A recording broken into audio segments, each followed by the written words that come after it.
femme. Amen. Alléluia. Et nous avons vu comment les vêtements et autres parures ne font pas un chrétien, mais le vrai chrétien révèle toujours leur identité par leurs vêtements modestes. Amen. Et puis après, nous avons commencé à identifier la notion ou les concepts de l'habillement à travers les Écritures. Nous avons vu le premier point qui était l'habillement de l'humanité au commencement. Et nous avons parlé de la honte de la nudité. La nudité est une honte et depuis que l'homme est déchu. Et nous avons parlé troisièmement de l'habillement du temps biblique. Nous avons vu comment on s'habillait du temps biblique. Et quatrième point, nous avons parlé de la distinction de sexe dans l'Ancien Testament ou dans l'habillement de l'Ancien Testament. Et c'est là où nous nous étions arrêtés. Au fait, le cinquième point que nous allons parler aujourd'hui, nous allons parler de l'abomination aux yeux de l'Éternel. Deutéronome 22:5 nous dit une femme ne portera point un habillement. Que tout le monde dise un habillement d'homme. Et un homme ne mettra point de vêtements, que tout le monde dise des vêtements de femme. Car quiconque fait ces choses est en abomination à l'Éternel ton Dieu. Maintenant, nous allons juste essayer d'établir c'est quoi la gravité. Si nous disons que Dieu dit c'est pas bon d'un homme pour qu'un homme porte les vêtements d'une femme ou vice versa, il appelle cela une abomination. Et juste le terme utilisé abomination nous donne un degré de gravité de cet acte qui est juste porté, qui semble très simple, porter un habillement du sexe opposé. Maintenant, si nous regardons ce verset, il est très clair dans la condamnation de l'habillement sans respect de sexe. Nous ne pouvons pas argumenter que cela n'est pas bon. Parce qu'il dit que si tu le fais, c'est une abomination. Maintenant, avant d'aller plus loin, regardons un peu, si nous regardons ce verset, il dit, une femme ne portera pas un vêtement. Donc, plutôt un habillement d'homme. Amen. Mais un homme ne mettra point des vêtements de femme. Il y a utilisation de deux mots différents qui semblent être synonymes, mais au fond qui est indicateur du caractère ou du problème de l'homme, du caractère et du problème de la femme, et ce que cela vraiment signifie ou implique. Amen. Maintenant, regardez ce que le Larousse nous donne comme signification. Un vêtement, c'est un objet de tissu, de fourrure ou de fibres synthétiques couvrant le corps et utilisé pour se protéger, se parer ou respecter les conventions sociales. Même dans la société, le vêtement respecte une convention sociale, c'est-à-dire un accord dans la société. Une entente qui dit que bon, par exemple,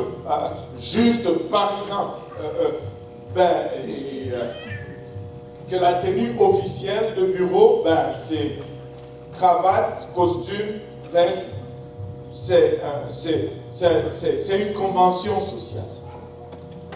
Le vêtement sert à ça. Savez-vous que pour travailler à la banque, j'étais choqué de cela. Je pense que c'est chez Desjardins. Tu ne peux pas porter un type de vêtement si tu es une femme. Et s'il y a quelqu'un qui travaille chez Desjardins ici, qui est conscient de cette loi, oui, qu'est-ce que ça dit? Qu'une femme ne peut pas s'habiller comment? Pas de jupe. La jupe ne doit pas monter plus haut que tes genoux. Pas de décolleté. À la banque, juste la place où nous allons mettre notre argent. Nous n'allons même pas prier là-bas, rien. C'est pas la place où tu rentres, où tu ressens la présence de Dieu, là, je veux dire. Mais tu ne peux pas porter des vêtements sans manches ou des trucs. Waouh! Juste la banque. Un silence grave. Alléluia. Ça bouillonne à l'intérieur.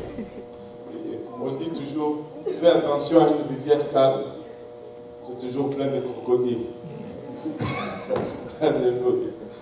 Alléluia. Maintenant, regardez. Quand il donne l'ordre, qu'est-ce que ceci veut dire? C'est un vêtement, c'est quelque chose en tissu qui couvre, c'est-à-dire ça ou le pantalon. Un vêtement, point final. Et quand Dieu donne l'ordre à l'homme, il s'arrête tout simplement au vêtement de la femme. Mais quand Dieu parle de l'habit à la femme, il donne un terme plus vaste qui comporte plus que le vêtement. Un habillement, c'est plus que le vêtement. Un chapeau, par exemple, fait partir d'un habillement. Mais ce n'est pas un vêtement. Amen. Le chaussure, ça fait partir d'un habillement. Mais ce n'est pas un vêtement. Allô? Donc un habillement, c'est un ensemble de choses dont on est habillé, vêtu. Tout ce qu'on va mettre qui fait partie, ma cravate fait partir de mon habillement, mais ce n'est pas un vêtement. Amen. Vous comprenez un peu? Donc quand il parle à la femme, il élargit la restriction. Pourquoi? Parce que pour la femme, c'est un des problèmes, plutôt c'est une zone sensible, c'est une zone critique, c'est sa zone de faiblesse. Et il lui dit, tu ne mettras pas tout ce qui fait partie de l'habillement qui tend à te faire passer pour un homme. Je sais que ça veut dire. Alors qu'à l'homme qui n'a pas un problème, qui ne devrait pas, en principe, je devrais dire comme ça, avoir un problème d'embellissement, un problème de vouloir se séparer, se décorer. Il lui dit tout simplement, vêtements de femme, non. Parce qu'un homme, en principe, du temps qu'il a un pantalon et une chemise, son problème, il est prêt à partir.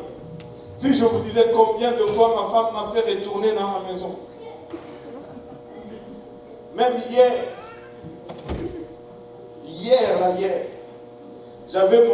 j'ai vu une espèce de chandail à l'intérieur, j'ai mis ma veste par-dessus, j'ai dit, chérie, je vais à l'étude. Elle m'a dit, non. Comment ça, tu vas à l'étude? Non, tu vas mettre une chemise. Elle est montée, elle a repassé ma chemise, je me suis plaint, finalement, je me suis plié, je suis allé changer. Parce que l'homme, naturellement, dès qu'il a quelque chose qui le couvre, il est prêt à partir. Il est prêt à partir. Mais la femme, non, il faut que ça matche. Si ça ne matche pas, c'est un problème. Le foulard doit aller avec les souliers, la ceinture doit aller avec le sac, et la blouse doit aller avec, je ne sais pas, c'est toute une chorégraphie, c'est tout un... Donc, il faut que ça matche. Maintenant, regardez,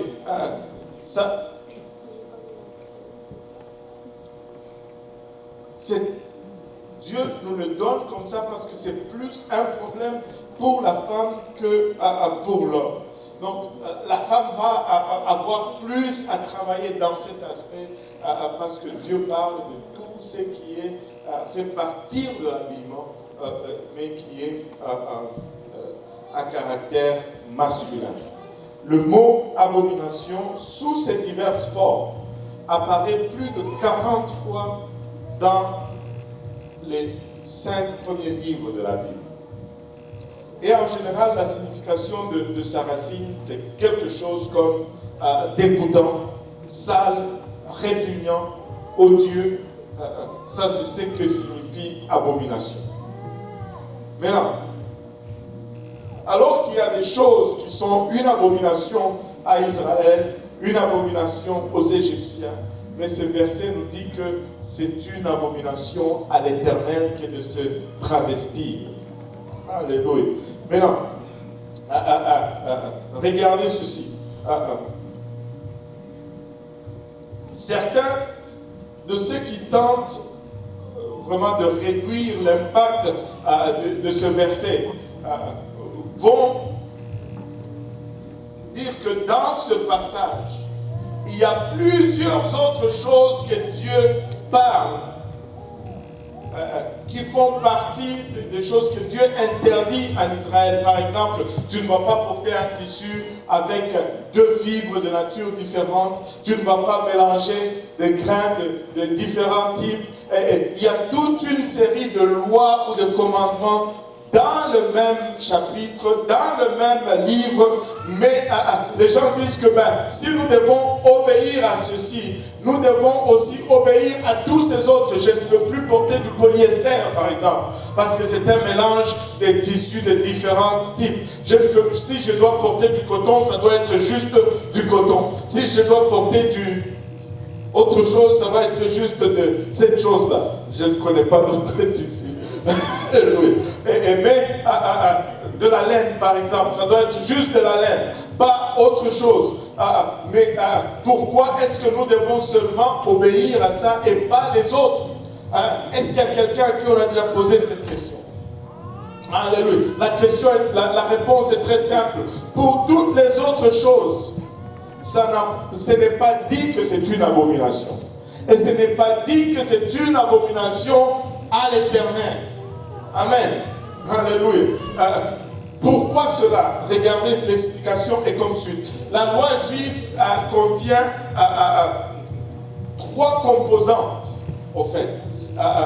Trois parties distinctes. Il y a ce qu'on appelle la loi civile. Il y a ce qu'on appelle la loi cérémoniale. Et ce qu'on appelle la loi morale. Et ces trois composantes vont s'appliquer à différents secteurs ou différents aspects de la vie de tous les jours. Regardez par exemple la première loi, la loi civile. Regardons ce qu'elle dit. Elle s'applique à la vie quotidienne en Israël, la vie de tous les jours. Plusieurs de ces lois ont donné lieu au statut juridique de notre société moderne. C'est pourquoi nous disons par exemple que nous sommes une société judéo-chrétienne. Parce que notre loi, le code pénal de notre société est basé sur ces principes de loi civile qu'avait le peuple de Dieu. Mais non, parce que la culture moderne est tellement différente, certaines de ces lois ne s'appliquent plus spécifiquement aujourd'hui. Tu ne peux plus appliquer ces mêmes lois de la même façon aujourd'hui parce que nous avons une culture complètement différente. Mais toutefois, les principes qu'ils contiennent sont intemporels. Il y a des principes en arrière de ces lois que nous devons continuellement garder. Par exemple, je vais donner un exemple de loi civile. Si quelqu'un vole, on lui coupe la main. Juste un exemple. Mais non, aujourd'hui, dans la société d'aujourd'hui, on l'arrête. Mais le principe qui est en dessous de cette loi, c'est que voler, c'est mauvais, tu ne voleras pas. Amen. On n'applique plus les mêmes principes parce qu'on vit dans une société différente, mais le principe inhérent reste intact. Ça reste intact. Parlons des lois cérémoniales. Les lois cérémoniales sont ceux qui sont spécifiquement liées à l'adoration d'Israël. Les lois qui géraient le culte, le service du temple ou le service du tabernacle, leur but principal était de pointer vers Jésus-Christ premièrement, et ces lois ne sont plus nécessaires en raison du sacrifice ultime de Jésus-Christ, parce que Jésus est venu, il a accompli toutes les lois cérémoniales. C'est pourquoi, par exemple, personne ici n'a amené un mouton en venant. Si on était dans l'Ancien Testament, on allait venir avec un mouton au temple. Mais aujourd'hui, on ne le fait pas parce que notre brebis sacrificielle est Jésus-Christ, et ces lois se sont accomplies dans l'œuvre du Seigneur Jésus-Christ. Et vu que Jésus a accompli toutes ces lois, nous ne sommes plus liés par ces exigences aujourd'hui. Toutefois, les grands principes, encore une fois, directeurs en arrière de ces lois, continuent de s'appliquer à nous aujourd'hui. Ça prend le sang pour pardonner le péché. Il faut que le sang soit appliqué dans ta vie pour pardonner le péché. Le principe est là. Amen. Alléluia. Et ça, on appelle ça les lois cérémoniales. Maintenant, le troisième bloc ou la troisième partie, ce sont les lois, la loi morale, ce sont les ordres directs de Dieu, premièrement, et qui exigent une stricte obéissance. Et ces ordres révèlent plutôt la nature et la volonté éternelle. Que tout le monde dise éternelle. La volonté éternelle de Dieu. Et il continue de s'appliquer à nous aujourd'hui. Un exemple, ce sont les 10 commandements. Les 10 commandements sont une partie familière de cette présente loi qui est une loi morale. Et en dehors des 10 commandements qui ont été écrits par le doigt de Dieu, d'autres lois morales sont identifiées dans la parole par l'expression une abomination à l'Éternel. Une abomination à l'Éternel. Quelque chose qui dégoûte l'Éternel. Or, Dieu ne change pas. Malachie 3, 6 nous dit que Dieu ne change pas. Si une loi est une abomination à l'Éternel et que l'Éternel ne change pas, cette abomination restera toujours une abomination. Une fois une abomination, toujours une abomination. Amen. D'autres ont essayé de dire que Deutéronome 22.5 était seulement une référence au comportement travesti associé au culte païen, mais ça n'a rien à voir. Ça n'a rien à voir. Il n'y a aucune référence certaine aux pratiques des prêtres ou des sacrificateurs païens qui peut justifier cette tentative d'échapper à la loi ou à l'ordre ou au commandement de Dieu. Et regardons les avertissements apostoliques dans le Nouveau Testament. Le 6e point, le commandement concernant l'habillement sont encore plus spécifiques dans le Nouveau Testament que dans l'Ancien Testament. Il y a 2 passages des Écritures que nous allons lire aujourd'hui. 1 Timothée 2, 8 à 15 et 1 Pierre 3, 1 à 7. Et nous allons y aller. 1 Timothée 2, 8 nous dit, je veux donc que les hommes, que tout le monde dise les hommes. Les hommes prient en tout lieu. Pas en secret, en tout lieu. En tout lieu, ça veut dire dans l'autobus, dans le métro, à l'église, à la maison. C'est-à-dire, Dieu veut que l'homme exprime sa foi publiquement. Alléluia. Et il y a une raison pour cela. Et les hommes prient en tout lieu, en élevant de mains pures, sans colère ni mauvaise pensée. Alléluia. Apparemment, la colère, c'est un problème des hommes. On regardera ça. Je veux aussi que les femmes, alléluia, que tout le monde dise les femmes. Les femmes, vêtues d'une manière décente, avec pudeur et modestie, ne séparent ni des tresses, ni d'or, ni des perles, ni d'habits somptueux, mais qu'elles séparent de bonnes œuvres comme il convient à des femmes qui font profession de servir Dieu. Que la femme écoute l'instruction en silence, avec une entière soumission. Je ne permets pas à la femme d'enseigner ni de prendre de l'autorité sur l'homme, mais elle doit demeurer dans le silence, car Adam a été formé le premier, Ève ensuite. Et ce n'est pas Adam qui a été séduit, c'est la femme qui, séduite, s'est rendue coupable de transgression. Elle sera néanmoins sauvée en devenant mère si elle persévère avec modestie dans la foi, dans la charité et dans la sainteté. 1 Pierre 3, 1 à 7 dit ceci, femmes, encore une fois, les femmes, que tout le monde dise femmes, femmes, soyez de même soumises à vos maris, afin que si quelqu'un n'obéisse point à la parole, il soit gagné sans parole par la conduite de leur femme, en voyant votre manière de vivre, chaste et réservée. Ayez non cette parure extérieure qui consiste dans les cheveux tressés, les ornements d'or ou les habits corrélés, mais la parure intérieure est cachée dans les cœurs, la pureté incorruptible d'un esprit doux et paisible, qui est d'un grand prix devant Dieu.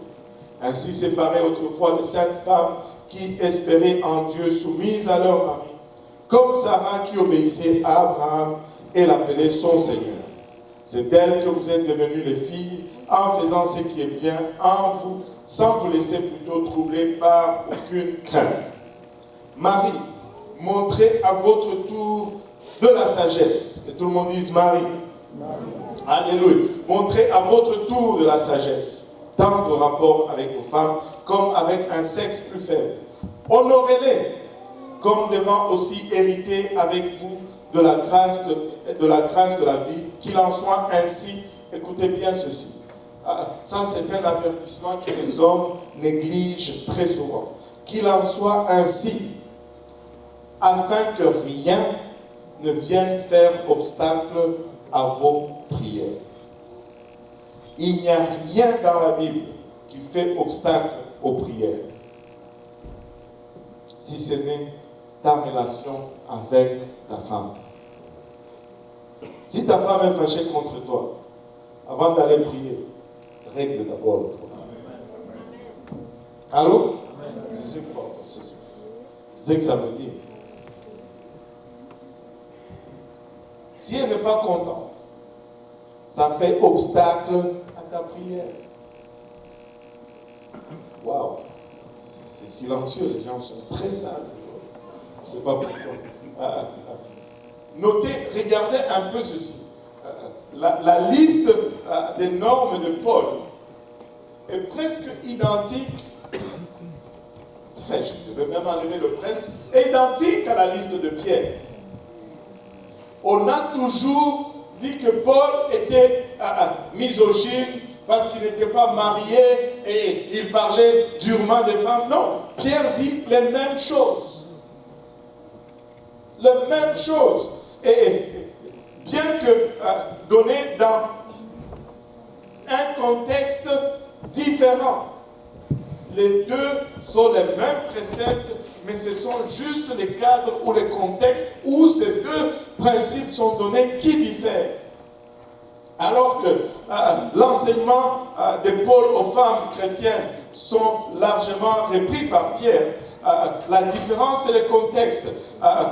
Le contexte de Paul est le comportement de la femme dans l'église. Que tout le monde dise dans l'église.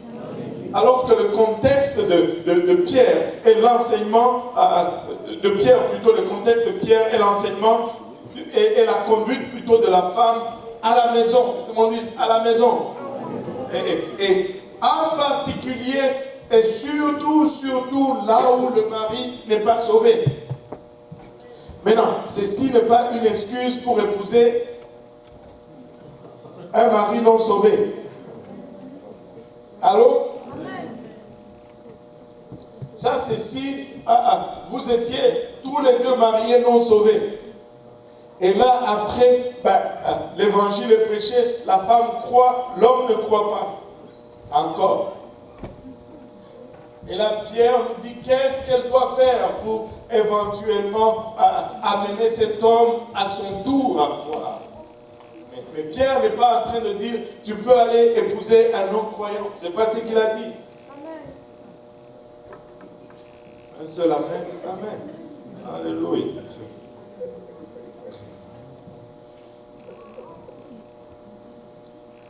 Mais ce que je vais utiliser comme point ici, ce que je vais vraiment souligner comme point, c'est que ces standards s'appliquent aussi bien à l'église qu'à la maison. Allô? On doit vivre la sainteté à l'église, on doit pratiquer la sainteté aussi à la maison. On n'est pas chrétien à l'église et non chrétien à la maison. Je vais vous conter l'histoire très triste qui s'est passée il y a longtemps, ici, dans un de nos différents congrégations. C'était une dame qui venait à l'église, dont le mari ne venait pas. Et là, tu sais, comme toujours, dans l'église, les frères voulaient voir aussi ce mari venir à l'église. Et ils priaient pour lui, mais il ne venait pas. Un jour, un des frères zélés est allé le voir pour lui parler, n'est-ce pas? Et lui dire, tiens, il faut donner ta vie à Dieu. Qu'est-ce que ça va prendre? Et là, alors qu'il est allé voir le monsieur lui a donné cette réponse. Il dit, moi je n'ai pas de problème. Je voudrais bien venir à votre église. Mais pourquoi je viendrais à l'église si ma femme qui va là-bas chaque jour, elle fait ci, elle fait ça, elle fait ci, elle fait ça, elle fait ci. Ce n'est pas un bon témoignage. Mais non, laissez-moi vous dire en partant tout de suite, avant qu'on ne s'embarque sur un train qu'on n'est pas supposé s'embarquer. Tu sais, c'est très dangereux de juger de la parole de Dieu sur la pratique de quelqu'un. Parce que tu peux avoir une classe de 100 personnes, tu enseignes les mêmes leçons, tu enseignes les mêmes choses, 60 personnes passent, 40 personnes échouent. Même enseignement, même leçon, même professeur, même classe, même examen. Il y en a qui vont réussir, il y en a qui vont passer. Bien que notre témoignage soit un outil puissant pour gagner les gens au Seigneur, nous ne pouvons pas nous baser sur la pratique de quelqu'un pour juger la parole de Dieu. Amen. Alléluia. Alléluia. Tu sais, ce problème persistait depuis, ce problème était là depuis l'ancien temps. Ces domaines étaient des préoccupations dans l'Église, même cette Église primitive chrétienne. Vous savez, si nous retournons dans le temps où l'Église est née, si nous regardons un peu à la société plutôt romaine de l'époque, nous allons voir qu'il n'y avait pas beaucoup de différences avec ce que nous avons comme société aujourd'hui. La société romaine était une société de luxure, qui aimait le luxe, qui aimait le prestige, qui aimait les fêtes et l'ambiance. Les Romains étaient réputés pour avoir des fêtes qu'ils appelaient des orgies. Dans les orgies romaines, il y avait la nourriture et il y avait également le sexe. Ils mangeaient, mais pour le plaisir de manger. Ils allaient manger, mais le ventre a des capacités limitées. Quand le ventre était plein, ils allaient dans un coin de la salle, mettaient le doigt dans la gorge, vomissaient et retournaient pour manger encore, juste pour le plaisir de manger. C'était des sociétés décadentes où tu voyais le leadership, où les dirigeants étaient tellement des vrais dictateurs, de vrais despotes qui craignaient tellement de perdre leur pouvoir qu'ils tuaient leurs propres enfants. De peur que ces enfants viennent les détrôner de leur trône. C'est Caligula c'est Tibère qui était César, qui a pris son propre enfant de quelques mois, l'a mis entre ses cuisses et tord la tête de l'enfant en criant fort et haut, Tibère, César pour toujours. Parce qu'il voyait en cet enfant un successeur potentiel. quelqu'un qui allait le faire descendre de son trône. Ce n'est pas loin de cette soif de pouvoir que nous observons aujourd'hui, où nos dirigeants plongent dans l'occultisme et sacrifient leur famille pour s'accrocher ou augmenter leur pouvoir. C'est la même société. Et ce n'est pas étonnant que les problèmes que les apostoliques devaient affronter, le monde dans lequel ils vivaient était semblable au nôtre. Et laissez-moi vous dire, si nous allons survivre comme apostoliques, la ligne doit être claire entre nous et le monde. La ligne doit être très claire. Il ne doit pas y avoir des zones grises ou des zones où on ne sait pas. Non, non, non, non, non. Nous sommes chrétiens. Nous allons marcher différemment. Nous allons nous habiller différemment. Nous allons parler différemment. J'ai lu un article aujourd'hui qui m'a choqué. Et le type dit, je suis chrétien, mais je ne parle pas comme un chrétien. Et tu ne devrais pas non plus. Laissez-moi vous dire, nous devons parler comme des chrétiens. Nous ne pouvons pas parler comme le monde. Nous ne pouvons pas nous permettre cela. Et c'est dans ce contexte de décadence que les apostoliques devaient aussi vivre leur foi. Et ce n'est pas une surprise qu'aujourd'hui, nous devons élever haut les mêmes standards que Paul et Pierre ont voulu élever dans l'église de l'époque. Et Paul dit que les vêtements d'une femme doivent être modestes. Le mot modeste vient du mot grec kosmios, qui signifie bien ordonné, dignifiant. Donc il décrit une personne dont l'autodiscipline et l'attitude humble, que tout le monde dise humble. Cette attitude humble intérieure se reflète au dehors par son habillement ou par ses vêtements propres. Si tu es humble à l'intérieur, tu vas t'habiller aussi de manière humble. Ne me dis pas que tu es humble à l'intérieur, mais tu veux t'habiller avec des couleurs fluo pour qu'on puisse te remarquer. Avez-vous remarqué ceux qui jouent dans le show, les stars, les musiciens, ils s'habillent toujours flashy parce qu'ils veulent toujours que ce soit eux qu'on voit. Mais nous devons avoir un esprit contraire à cela. Et cela doit être reflété dans notre habillement. Comme leur esprit se reflète dans leur habillement, notre esprit aussi se reflète dans notre habillement. Si notre intérieur est arrangé, ça va se refléter dans notre extérieur. Ça va se refléter. J'ai regardé une vidéo YouTube juste pour avoir une idée. J'ai regardé un peu les sapeurs à Kinshasa. Et littéralement, on te dit des gens, si tu vois la maison où il habite, tu vas avoir envie de pleurer. Mais c'est presque tout un magasin et il te dit que quand il achète un habit, ce n'est jamais pour le revendre. Il ne revend jamais le vêtement parce qu'il idolise l'habillement.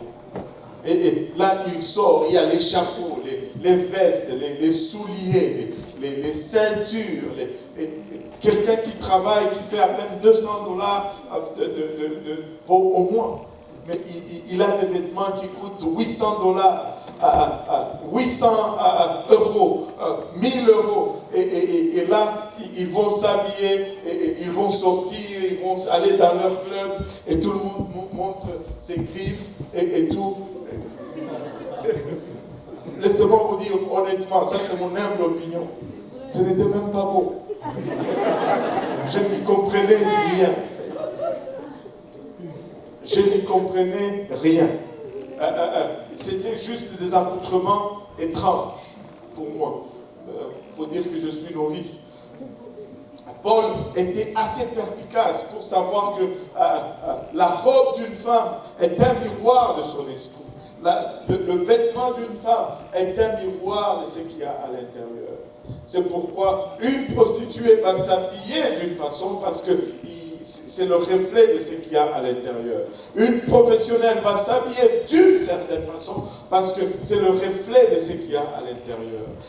Ce qu'une femme porte ne reflète pas seulement ses mœurs, mais ça affecte son comportement et son attitude. On en avait parlé un peu, une tenue correcte tend à encourager une conduite appropriée. Amen. Si tu vois quelqu'un en costume, à cravate, des chaussures en cuir, en train de courir sur la rue, tu vas dire qu'il y a un problème. Mais si tu vois quelqu'un en jogging avec des souliers de course en train de courir, tu dis, ben c'est normal. Allô?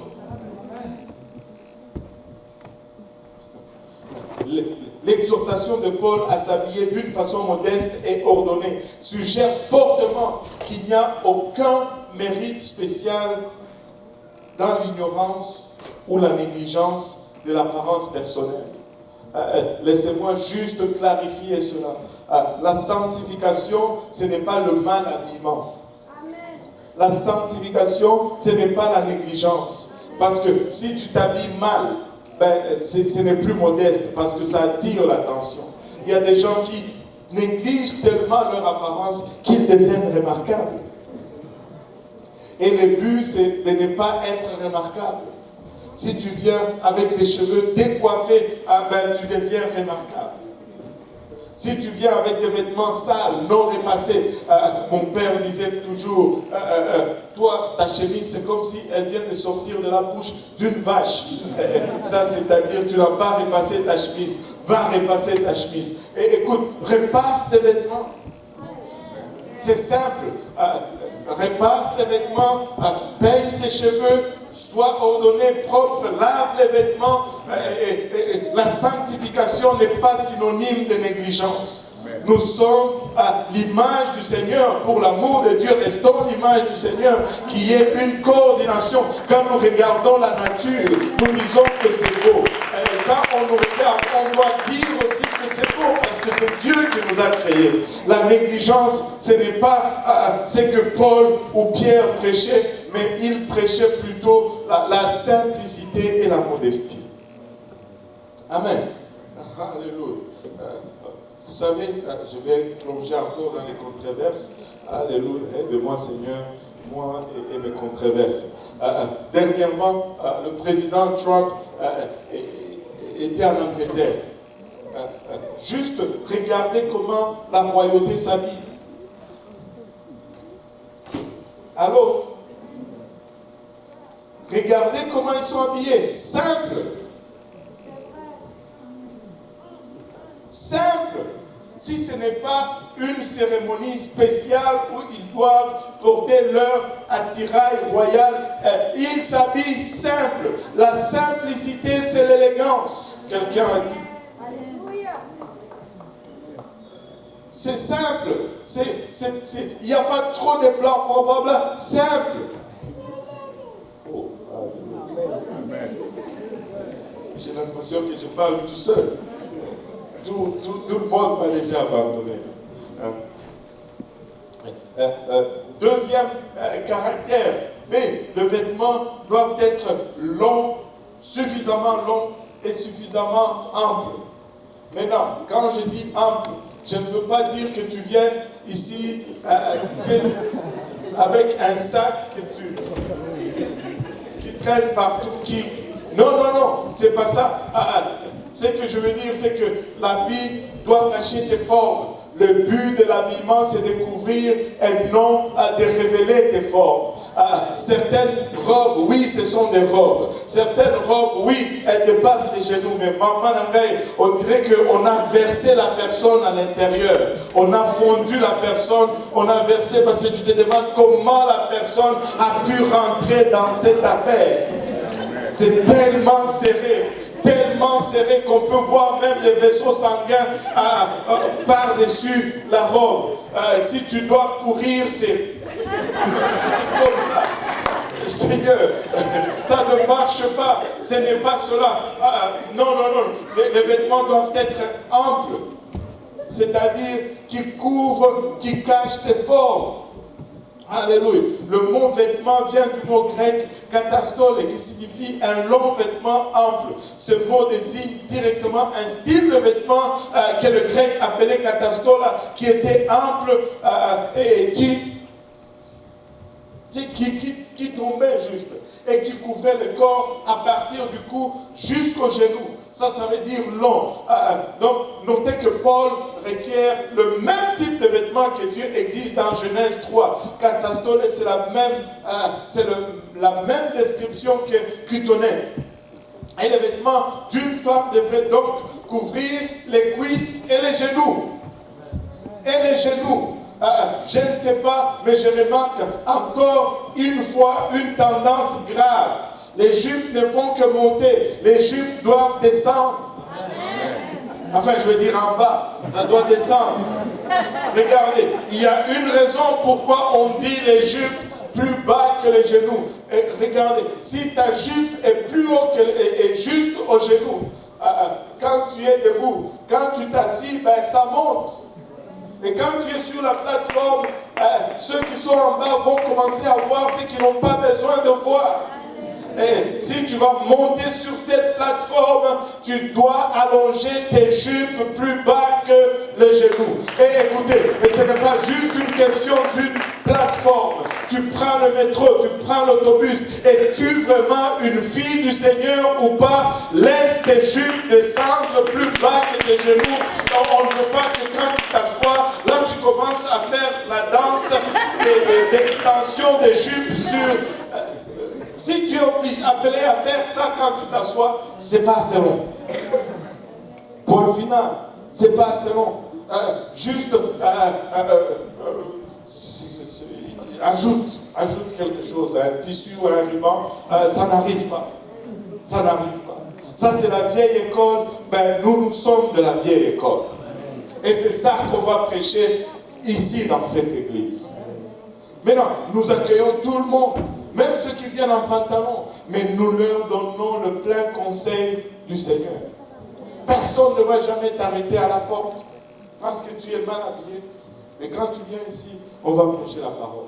Et si tu veux faire ministère, il faut que tu ailles avec...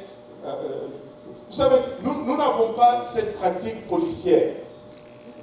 Mais ne nous prenez pas pour des stupides non plus. Ce n'est pas parce que nous ne voyons pas que nous ne... On pourrait... on va juste continuer. Les vêtements d'une femme devraient donc couvrir les cuisses et les genoux. Ce n'est pas obligatoire d'être plus long.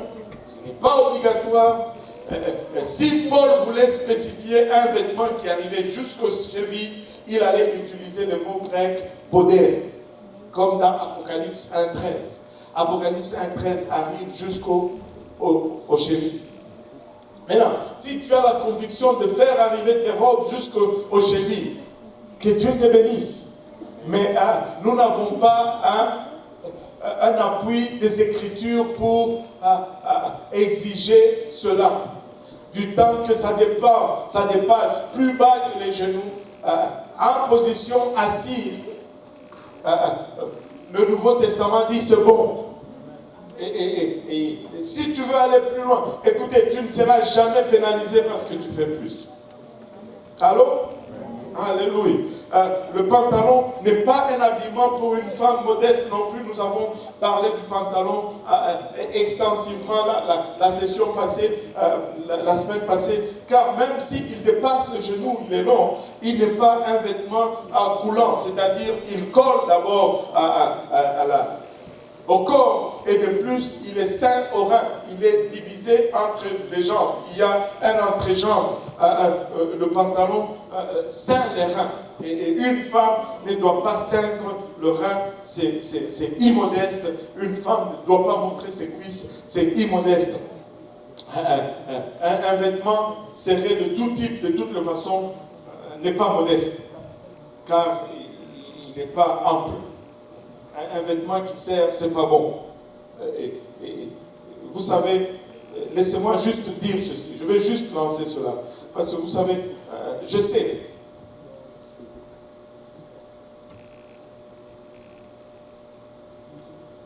Un homme sérieux qui veut épouser une femme,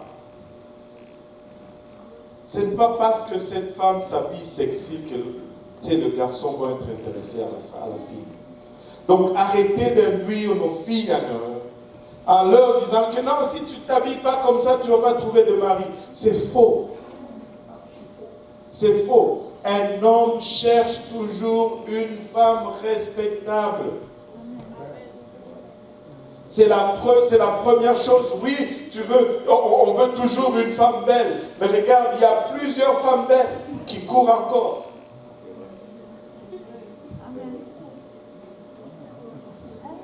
Je vous dis, nous ne sommes pas aussi stupides qu'on essaie de nous faire passer. Nous savons voir une femme qui craint Dieu. Nous savons voir une femme douce. Nous savons voir une femme qui se respecte, qui couvre son corps. Aucun homme normal ne veut que sa femme expose son corps à tout le monde. Donc arrêtez d'encourager nos filles à exposer leur corps, soi-disant que, toi tu t'habilles comme ça, tu ne vas pas te marier, tu ne vas pas l'autre. Est-ce qu'elle est mariée?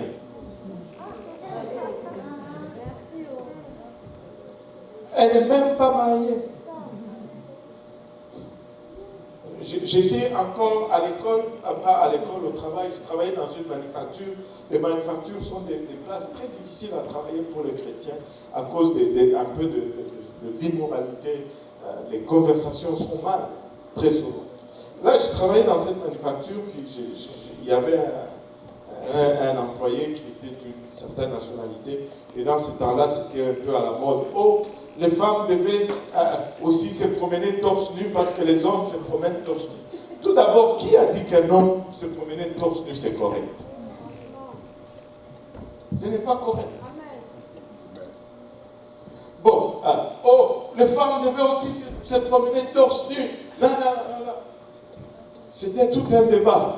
Et là, le Seigneur m'a inspiré juste de poser une question. Je lui dis, est-ce que tu serais OK que s'il avait une femme, tu serais correct que ta femme se promène torse nu? Il a posé. Et puis il a dit non. Tu veux que les femmes des autres se promènent nues, mais que tu veux que ta femme reste habillée. Aucun homme ne veut que sa femme s'expose. Ce n'est pas normal. Allô? Même si vous me lâchez, moi je vais prêcher. Décent. Les vêtements doivent être décents. Le mot grec pour pudeur vient du mot grec aïdos, qui signifie un sentiment de honte, de gêne, de respect, de considération pour les autres. Écoutez, quelqu'un qui a la pudeur, il se gêne un peu. Tu devrais avoir honte qu'on voit tes parties. Tu ne devrais pas tout montrer.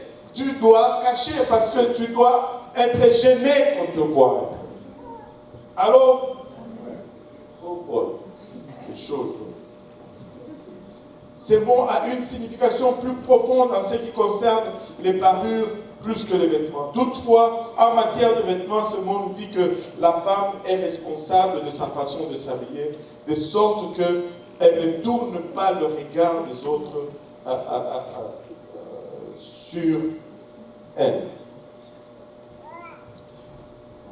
C'est la responsabilité de la femme que de s'habiller de sorte que sa forme ne soit pas un sujet d'attention pour les autres. La raison de s'habiller décemment est similaire à la raison de vraiment fermer sa maison à clé. Qui est sorti et qui a laissé sa maison pas fermée à clé aussi?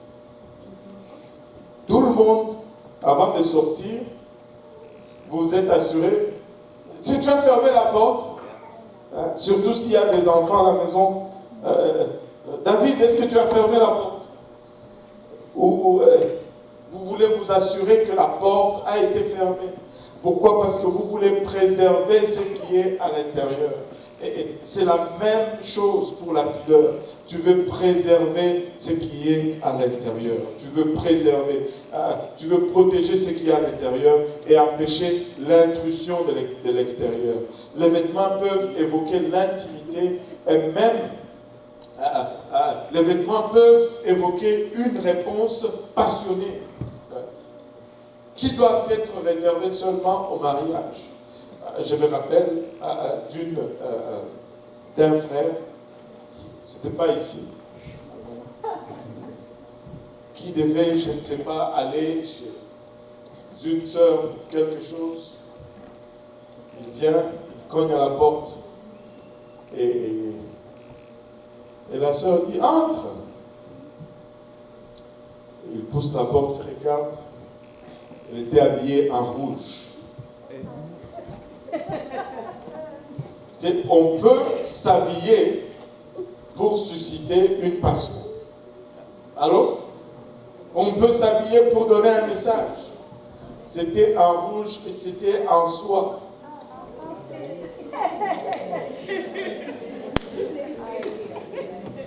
Et le frère a dit, ah, ben je vais revenir. Non, je reviens. Il a fui. Et quand il nous racontait, il dit, écoute, c'est juste, il faut juste courir.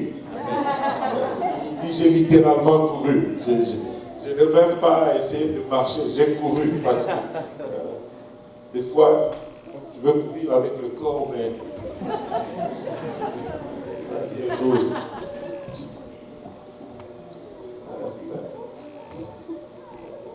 le but d'un habillement décent n'est pas d'abord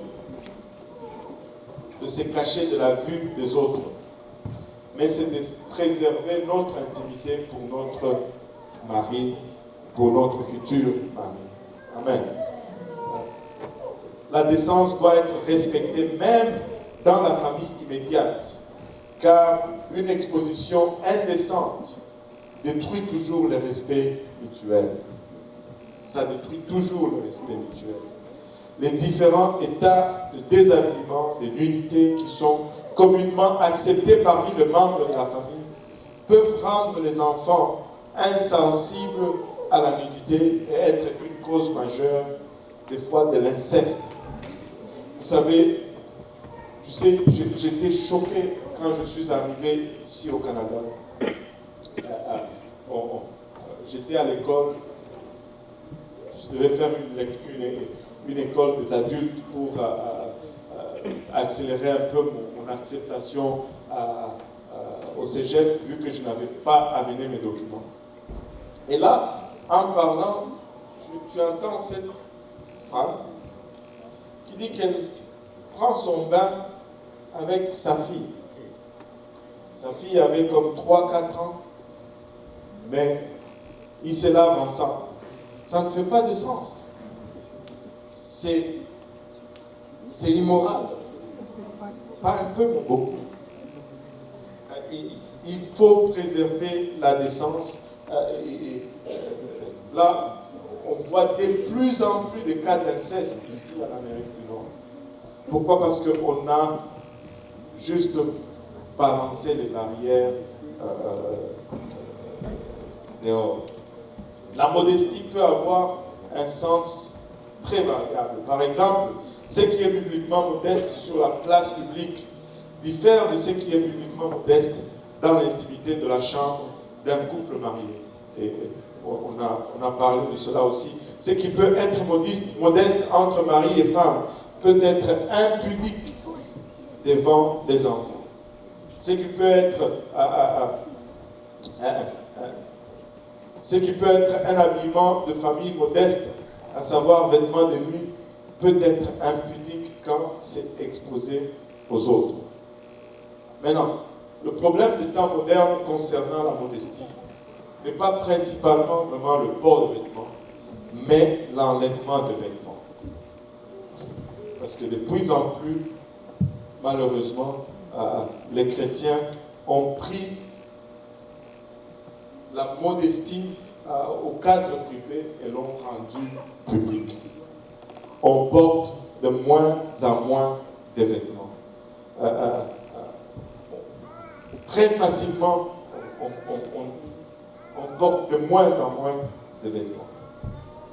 La pudeur est cette qualité morale et pieuse interne qui provoque la honte, le gêne lorsque le péché est vu comme étant répulsive. Et c'est cette modestie qui est profondément enracinée dans le caractère. Lorsqu'une femme désire afficher son corps aux autres, il y a quelque chose qui ne va pas. Parce que ce n'est pas inné en nous. Lorsque tu commences à avoir les désirs d'exposer ton corps, il y a un problème. Il y a un problème. Maintenant, je peux entendre cette petite voix qui dit qu'on peut porter des vêtements les plus modestes et pourtant être impudique. C'est vrai. Il n'y a pas de doute là-dessus. Et c'est la raison pourquoi Paul exige que la femme s'habille avec un sens de décence. Parce qu'on ne peut pas être modeste à l'intérieur et porter des vêtements impudiques. Ça ne marche pas. Cette incohérence ne passe tout simplement pas. Ça ne passe tout simplement pas. Maintenant, le mot pudeur vient du grec sophrosun, qui signifie la solidité d'esprit. Son jugement, l'arrêt des pulsions, le contrôle de soi, la tempérance. Il signifie une autogouvernance intérieure avec une main mise constante sur les passions et les désirs qui empêchent la tentation de se produire. Ça, c'est selon un dictionnaire. Cela signifie également tout simplement s'habiller avec discipline. Quand on dit s'habiller avec pudeur, c'est-à-dire s'habiller avec discipline, avec fermeté, de sorte à gérer ses pulsions et toutes ces choses. Toutefois, en matière d'habillement, ce mot parle de la maîtrise de soi intérieure qu'une femme chrétienne doit exercer, étant constamment vigilante pour résister à la séduction de la mode. Il y a une forte pression, la mode. Et tout le monde veut être à la mode. Au fait, laissez-moi vous donner un bon conseil. Trouve quelque chose qui va et garde seulement la même chose. Et regarde, presque tous les 2-3 ans, ça va revenir à la mode. Mais ça ne fait que tourner. C'était à la mode, ce n'est plus à la mode, ça revient à la mode, ce n'est plus à la mode, ça revient à la mode, ce n'est plus à la mode, ça revient à la mode, ce n'est plus à la mode. C'est tout le temps les mêmes choses. Ça revient tout le temps. Bout carré, bout rond, bout carré, bout rond, bout pointu, bout rond, bout carré, bout pointu, bout rond, bout carré, bout pointu, bout rond, haut talon, moyen talon, bas talon, haut talon, moyen talon, bas talon, jupe évasée, jupe crayon, jupe évasée, jupe crayon, jupe... C'est tout le temps la même, ça revient tout le temps. Si tu n'es pas à la mode cette année, tu seras à la mode l'année prochaine. Je laisse être patient. Alléluia. La femme chrétienne sera constamment rappelée par le Saint-Esprit à se rendre compte qu'elle est responsable de s'habiller avec réserve. Un argument commun dit ceci: si un homme convoite mon corps, alors c'est de sa faute, pas la mienne. Jésus dit dans Matthieu 5, 28, mais moi je vous dis que quiconque regarde une femme pour la convoiter a déjà commis un adultère avec elle dans son cœur. Avec elle. Un adultère, ce n'est pas un péché qu'on commet seul. Alors, je ne dis pas que tous les pervers qui marchent sur la rue et qui te voient et qui commencent à te convoiter, non. Si tu es habillé de sorte à provoquer cela, tu es aussi coupable.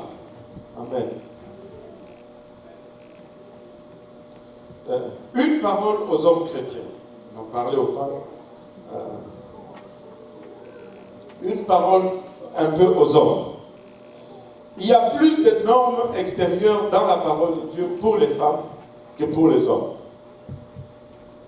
Et cela a toujours tendance à donner comme une impression que la parole de Dieu demande plus aux femmes qu'aux hommes.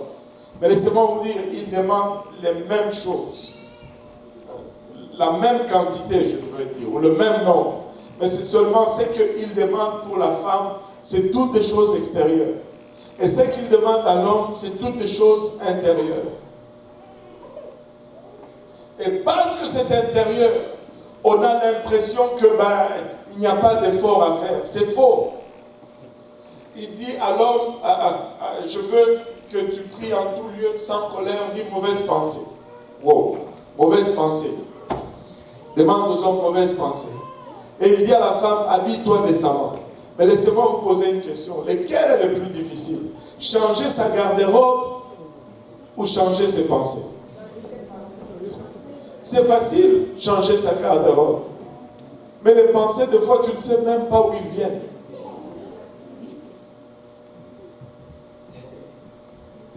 Si tu veux changer ta garde-robe, tu achètes juste d'autres types de vêtements. Le problème est réglé. Et tu jettes les anciens vêtements. Les gens disent, mais je peux donner. Non, ne donne pas, jette. Si c'est pas bon, jette. Je vais donner dans le monde aux gens qui ne sont pas chrétiens. Mais qu'est-ce que tu dis? Tu sont contents qu'ils ne soient pas chrétiens? Jette. Des fois, mets le ciseau dedans pour que personne... Écoutez, si tu avais de la nourriture et que tu savais que c'est empoisonné, tu ne peux pas donner aux non-chrétiens. Alors, si c'est pas bon, c'est pas bon. Jette. Alléluia. Oh, Seigneur, aide-nous. Maintenant, toutefois, les principes de la modestie, de la décence et des retenues s'appliquent aussi bien aux habillements de l'homme. Amen. L'homme doit s'habiller aussi modestement. La plupart des sapeurs, ce sont des hommes. En tout cas, dans les documentaires que j'ai regardés, il y avait plus d'hommes sapeurs que de femmes.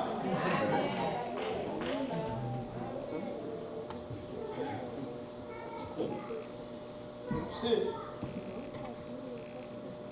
un habillement masculin immodeste ne peut être,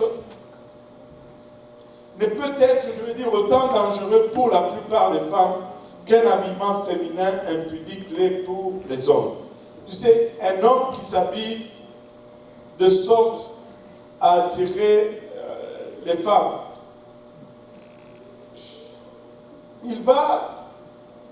c'est juste attirer des femmes aussi qui ont des problèmes. Mais une femme qui s'habille pour attirer les hommes, ça a plus d'effet. Pourquoi? Parce que l'homme est attiré par ceux qui frappent l'œil. Mais la femme est attirée plutôt par ceux qui la touchent, que ce soit physiquement ou émotionnellement. C'est pourquoi il y a plus de bars de danseuses nues que de bars de danseurs nus. Parce qu'au fait, la nudité, pour une femme, en général, c'est répugnant. L'homme est le plus grand consommateur de la pornographie, plus que la femme. Et même, selon les statistiques, la pornographie qui est faite pour les femmes, ce sont les hommes homosexuels qui consomment cela. Et si je dis cela, bien que ça ne soit pas un problème majeur pour les femmes, c'est bon pour un homme de s'habiller décemment, pudiquement, parce que de nos jours, tu ne sais pas qui te regarde. Ça peut être des hommes, mais tu ne sais pas de quel bord ils sont. Tu veux aller au gym, c'est juste un gym de femmes. Tu ne sais pas qui est là, parce que de nos jours, la chasse est ouverte. Il n'y a plus de zone de sécurité. Il y a des femmes qui convoitent les femmes, il y a des hommes qui convoitent les hommes. La clé, c'est juste de rester modeste, de mettre ces lignes claires et que tout soit clair, que nous ne faisons pas ces choses-là. Point final. Alléluia. Un homme qui séduit avec son corps, c'est de l'efféminisme déguisé. Même s'il est hyper musclé, c'est juste de l'efféminisme. Tu sais, ce n'est pas la grosseur de muscles, c'est plutôt l'état d'esprit qui dit si tu es efféminé ou pas. Il y a des homosexuels qui sont costauds. Ouais. Ben oui. Il y a des joueurs de football qui sont homosexuels.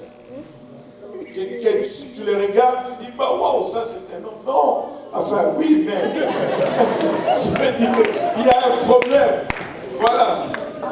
On ne sait plus comment parler. Un habillement masculin immodeste, mais peut-être pas autant dangereux, mais nous sommes dans une société qui est complètement bouleversée. Il existe quand même un danger de tentation pour certaines femmes. De plus, dans notre société, il y a ce qu'on a appelé l'homosexualité. Souviens-toi que l'idée de l'habillement des sangs pour Adam n'était pas la même chose pour Dieu. Amen. Par-dessus tout, homme, n'oubliez pas que Dieu a plus de commandements de sainteté intérieure pour les hommes que pour les femmes. Parce que les hommes de Dieu doivent être des hommes de bien. Même dans leur habillement. Même dans leur habillement. Allô? Alléluia. Regardons quelques considérations finales. L'ordre de création et ces choses parlent plus de l'ordre de création que toute autre chose. Les hommes et les femmes ont été créés par Dieu avec différentes émotions, différents désirs, différents atouts physiques. On nous a toujours donné cet exemple. Moi, je pense que c'est l'exemple qui illustre le plus. Si un homme, on va faire une mise en situation, un homme qui part à l'aéroport, qui est en route, qui doit prendre son avion, mais là, il est juste à l'heure, il arrive sur des carrés, paf, une crevaison. Il sait qu'avec cette crevaison, il va sûrement rater son avion. L'homme va sortir de la voiture, il va claquer la porte, il va aller vers le pneu, il va donner un coup de pied dans le pneu, et puis il va dire des mots qu'on n'a pas le droit de dire. Mais une femme dans la même situation, elle va juste commencer à pleurer alors qu'elle est appuyée sur son volant. On ne réagit pas de la même façon. Allô? Allô? Nous avons été créés différemment. Nous avons des réactions différentes. Nous avons des émotions différentes. L'homme et la femme sont différents. Dieu décrète dans sa parole qu'il veut que nous maintenions premièrement cette différence. Et il veut que nous célébrions cette différence. Cette différence n'est pas une honte. Cette différence est une beauté et nous devons célébrer cette différence. Un homme doit être fier d'être un homme et une femme doit être fière d'être une femme. Regardez, aujourd'hui j'étais dans la voiture avec mon fils, on venait de l'hôpital et il me dit son prof d'un cours particulier dit il n'appelle plus, tu sais, dans la société on dit chum ou blonde. Les termes qu'on ne devait pas utiliser dans l'église, amen. On dit chum ou blonde. Mais il dit, ce prof, juste pour cacher son identité, je ne veux pas que mon enfant coule la classe, l'eau du coup. Il dit, ce prof ne dit plus chum ou blonde, dit partenaire, parce que chum ou blonde, c'est binaire. Ça parle des différences de sexe. Alors qu'on ne sait pas si tu es un homme, même si tu es un homme. On ne sait pas si tu es une femme, même si tu es une femme. Laissez-moi vous dire, je suis un homme et je sais que je suis un homme. tu es une femme, tu dois savoir que tu es une femme.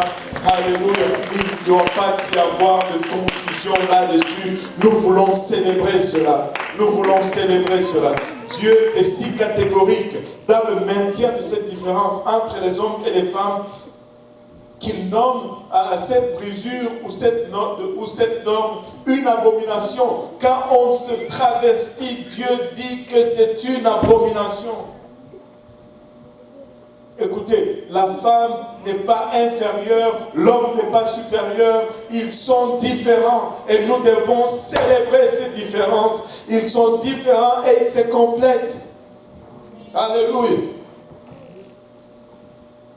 La question de la séparation dans l'habillement, comme la plupart des normes de sainteté, se réfère à l'ordre de la création et se révélait contre cet ordre.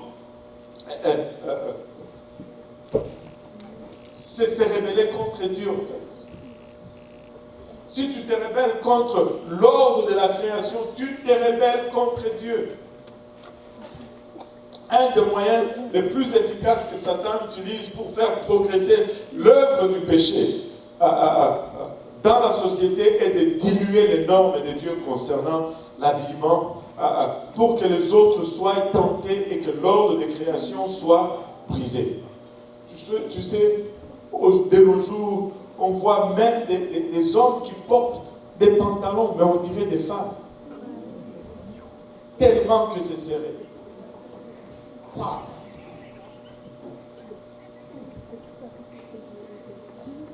Tu sais, quand quelqu'un passe sur la rue et que tu ne sais plus dire si c'est une femme ou c'est un homme, il y a un problème.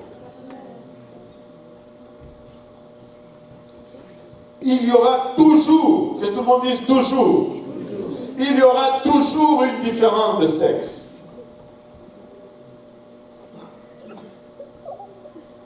Mais le plus triste, c'est que maintenant, l'accent n'est plus sur la beauté de la féminité ou la force de la virilité ou de la masculinité, mais seulement sur la différence dans les parties du corps. Souligner uniquement les différences physiques du corps ne peut que conduire à la luxure et à une dégradation de la féminité et de la masculinité. Notre différence n'est pas seulement physique. Dans notre raisonnement, dans nos tendances, dans nos points forts ou nos points faibles. Écoutez, un homme qui voit son fils trébucher, tomber, commencer à pleurer, il dit « Lève-toi, t'es un homme ». Mais une femme qui voit la même chose va dire « Oh, Popo, qu'est-ce qu'il y a ? Où est le bobo? Montre-moi le bobo. » Elle donne le bisou. Ce n'est pas la même chose.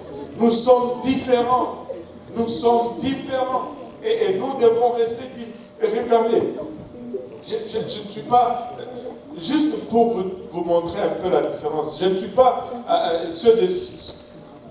ceux qui pensent que tu sais, je me fais toujours fustiger pour cela, mais c'est pas grave. Je ne suis pas de ceux-là qui disent que un homme ne peut pas cuisiner. Mais je suis de ceux-là qui disent que c'est la responsabilité de la femme. Allô? Là, vous n'êtes plus d'accord avec moi. Et là, quelqu'un va dire, je ne sais pas cuisiner, pasteur, mais c'est pas grave, mais c'est l'homme que je vais marier, lui il doit savoir cuisiner. Ah bon? Non? Quel amen? Pas amen! Pas amen! Écoutez, si moi je ne sais pas travailler, la femme que je vais épouser, c'est elle qui va savoir travailler. Est-ce que tu vas m'épouser? Non!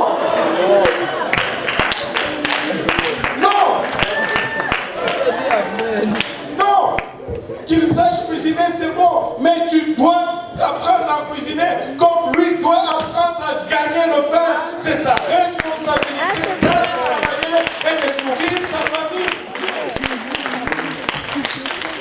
Écoutez, on s'entraide, oui, on s'entraide. Dans cette société, on doit s'entraider. Écoute, tu es un homme, surtout nos hommes africains. Tu rentres, tu dois savoir faire un peu de vaisselle. Tu dois savoir ramasser. Et Dieu nous aide avec ces tâches. Dans cette société, ce n'est pas comme chez nous, là. y a plein de personnes à la maison pour aider. Oh, ça devient... Vous ne savez pas que c'était la sanctification, tout ça. Mais anyway, ça a glissé un peu, mais c'est correct. Alléluia. Mais tu dois... Il y a certaines choses qui sont des domaines, des responsabilités que tu dois prendre le leadership. Oh! Écoutez, si c'est ton mari qui fait la décoration de la maison, là, vous avez un problème. Alors, pourquoi vous êtes d'accord avec cela, mais quand on parle de la cuisine, vous ne voulez pas être d'accord? C'est la même chose. Oh Seigneur, aidez-nous.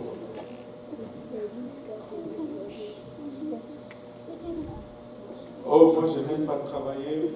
La femme que je vais épouser, bon, elle va travailler. Moi je vais rester à la maison. On a un problème. On a un problème. Alléluia. S'il faut creuser un trou à la maison, ben, tu ne demandes pas à ta femme de creuser le trou. Allô? Il faut changer les pneus de la voiture et c'est ta femme qui change. Écoute, je ne veux pas m'intéresser aux voitures, à la mécanique, parce que la femme que je vais épouser, il y a un problème. Il y a un problème.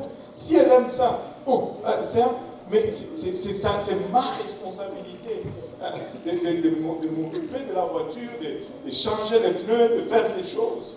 Aïe, aïe, aïe. Mais bon, on va sortir très vite de cette affaire. Sinon, on risque de laisser sa peau. Mais non, il y aura toujours différence de sexe. Mais ce n'est pas seulement dans notre physique, mais c'est dans tout aspect de notre vie. Écoutez, il ne faut pas tomber dans le piège de la société. Si c'est que cette société faisait, était vraiment la chose à faire, on aurait moins de divorces, on aurait moins de familles monoparentales, on allait avoir des enfants qui sont élevés dans les meilleurs cadres, mais les résultats sont en train de nous dire que ça ne marche pas. Ça ne marche pas. Amen. La force motrice de l'amour d'unisexe de notre temps est la vision féministe d'une société nouvelle asexuée, c'est-à-dire sans différence de sexe, où les vêtements et les rôles des hommes et des femmes sont indifférenciés. On dit que l'homme peut être une mère et la femme peut être un père. Ça, c'est une abomination aux yeux de l'Éternel. Cette vision d'une société asexuée est clairement condamnée dans la Bible. Dieu veut que nous nous vêtissons de manière à affirmer notre identité et notre rôle sexuel. Tu es un homme, tu restes un homme.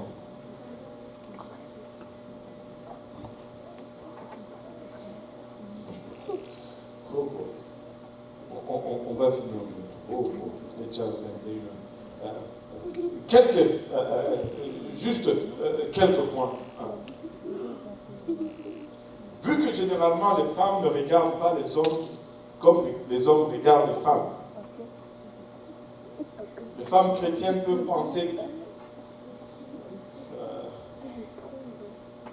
que la pudeur ou la modestie n'est pas si importante que ça. Et c'est ça, au fait, le défi. Tu sais, tu vas toujours suggérer ce que tu aimes. Mais non, tu vas toujours penser que tes faiblesses, c'est les faiblesses de l'autre. Mais ce n'est pas comme ça. Les faiblesses de l'homme sont différentes. C'est pourquoi c'est que Dieu nous demande, nous avons une difficulté à l'appliquer parce que nous ne voyons pas cela comme étant un problème. Quand Dieu demande à la femme de se couvrir de manière appropriée, elle dit, mais ce n'est pas un problème. Mais Dieu ne te le demande pas parce que c'est un problème pour toi, il te le demande parce que c'est un problème pour l'autre. Et il demande à l'homme de se comporter différemment, d'une façon spécifique, parce que et l'homme ne comprend pas. Il dit, mais il n'y a pas de problème. Non, il y en a un problème. C'est que le problème est sur l'autre. L'homme se comporte d'une façon pour protéger la femme, et la femme se comporte d'une façon pour protéger l'homme. Ainsi, ils se rejoignent et ils ont chacun 3 points dans lesquels ils doivent veiller. Maintenant, dernier point.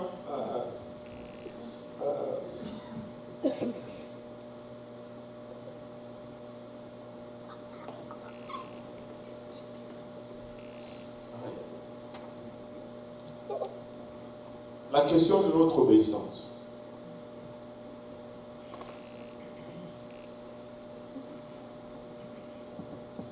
Vous pourriez dire, je n'ai pas la conviction en ce qui concerne le port du pantalon, etc.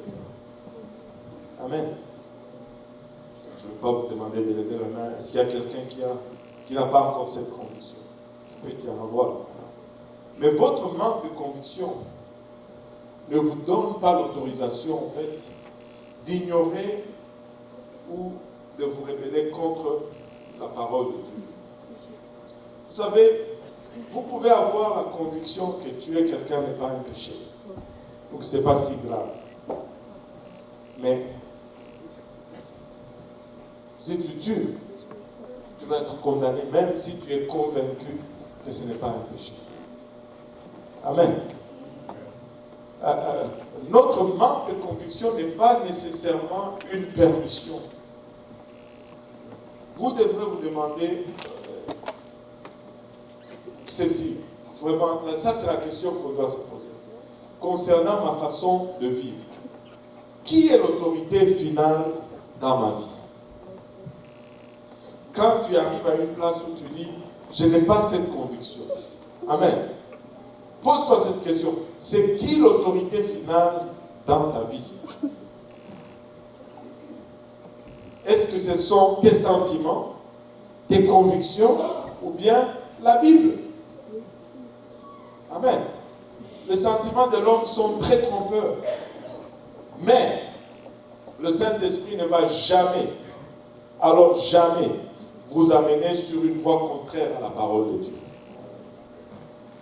Si le Saint-Esprit vous parle et que vous dit que porter le pantalon c'est correct, ben, c'est peut-être un esprit, mais ce n'est pas le Saint. Il n'est pas saint, cet esprit. Certains disent que tel habillement est acceptable parce qu'il est commun, tout le monde le fait, c'est confortable, c'est pratique pour les cas du travail et toutes ces choses. Mais ces concepts n'ont absolument rien à voir avec une relation biblique avec Dieu. Que ça soit confortable, ça n'a rien à voir avec ce que moi je dois développer comme relation avec Dieu. Confortable ou pas, est-ce que ça aide à ma relation avec Dieu? Non. Ça n'a rien à voir. Et la persistance dans l'immodestie a des graves conséquences. S'habiller de façon immodeste face à des instructions bibliques démontre un manque volontaire, que tout le monde dise volontaire, volontaire de soumission à Dieu.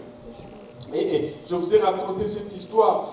J'étais dans la maison de quelqu'un, on a fait l'étude, on a parlé, et c'était presque 1h du matin et quelques. Et là, j'étais à court des versets, à court d'explications. Et j'ai juste demandé, est-ce que tu le vois dans la parole de Dieu ou tu ne le vois pas? Et ils m'ont répondu, on le voit dans la parole de Dieu, mais... Et je les ai arrêtés tout de suite. J'ai dit, si tu le vois dans la parole de Dieu, je ne peux plus rien faire pour toi. C'est ou soit tu l'acceptes, ou soit tu le fais pas. C'est aussi simple que ça. Alléluia. Maintenant, s'habiller de façon immodeste, c'est continuellement, après l'avoir vu dans la parole, c'est juste refuser la parole de Dieu. Laissez-moi vous dire ceci. Je vais vous donner un autre exemple. Est-ce que parce que je n'ai pas la conviction que le baptême enlève le péché, que je ne me fais pas baptiser, je vais être accepté par Dieu? Allô? Je ne sais pas si je me suis expliqué clairement. Okay. Je vais me réexpliquer. Je n'ai pas la conviction que le baptême d'eau enlève le péché. Alors je ne le fais pas. Et là, devant Dieu, est-ce que je serai justifié devant Dieu? C'est la même chose. Je n'ai pas la conviction que cet habillement est une abomination. Alors je porte. Est-ce que je suis justifié devant Dieu? C'est ce que je veux dire, que tu aies une conviction ou pas, ça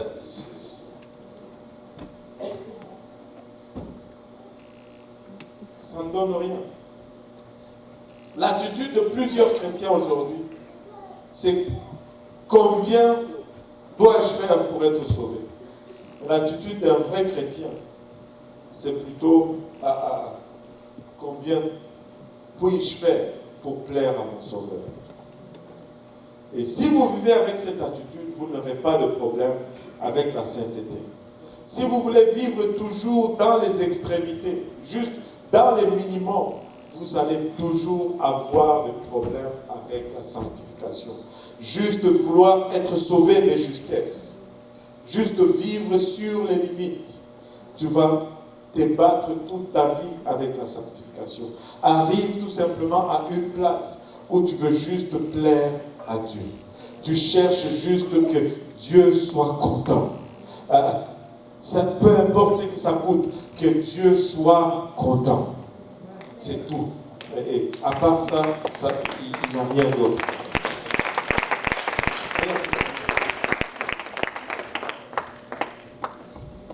J'ai une préoccupation.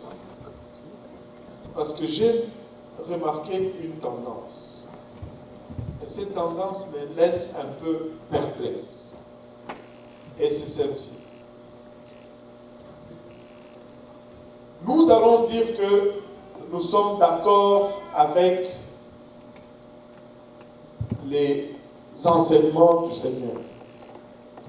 Nous allons dire que nous croyons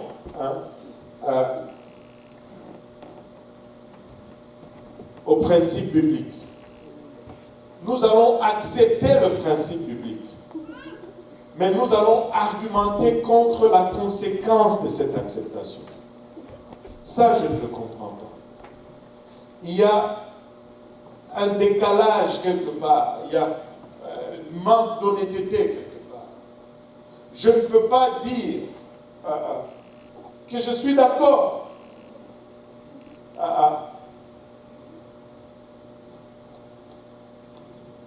que le principe énoncé est un mal, mais en même temps argumenter pour que je puisse faire ce mal. Je ne sais pas mettre le doigt où est le problème, mais c'est un problème. Nous devons être conséquents dans ce que nous disons. Ce n'est pas une question d'avoir un plaisir dans cette vie ou pas, mais c'est juste à un moment donné, il faut que nous soyons conséquents avec ce que nous disons être un principe de Dieu que nous acceptons. Tu sais, quand tu acceptes un principe de Dieu, ça entraîne des conséquences, ça entraîne des ajustements dans ta vie. Mais quand tu commences à argumenter maintenant sur ces conséquences, qu'on argumente sur les principes, je suis d'accord. Et on va en parler, c'est pourquoi on enseigne sur ces principes. Mais une fois qu'on dit qu'on accepte le principe, pourquoi devons-nous maintenant commencer à argumenter sur les conséquences ou sur l'application de ces principes? Peuple de Dieu, vous ne vivez pas pour Dieudonné Kaosi. Vous ne vivez pas pour l'Église pentecôtiste unie internationale. Vous ne vivez pas pour faire ministère dans telle ou telle équipe. Vous vivez pour le Seigneur, essayant de parvenir, si nous pouvons, au salut lorsque la trompette sonne. Soyons juste honnêtes avec nous-mêmes, avec notre marche. Écoute, si tu ne veux pas le faire, ne le fais pas. Mais sois honnête, dis je n'accepte pas ce que tu enseignes, c'est correct. Mais dire que oui, je suis d'accord, mais quand on dit il faut faire ça, on commence à dire mais non, on ne peut pas aller jusque-là. Non, ce n'est pas question d'aller jusque-là. C'est là où on va aller directement. C'est là où exactement nous sommes en train d'aller.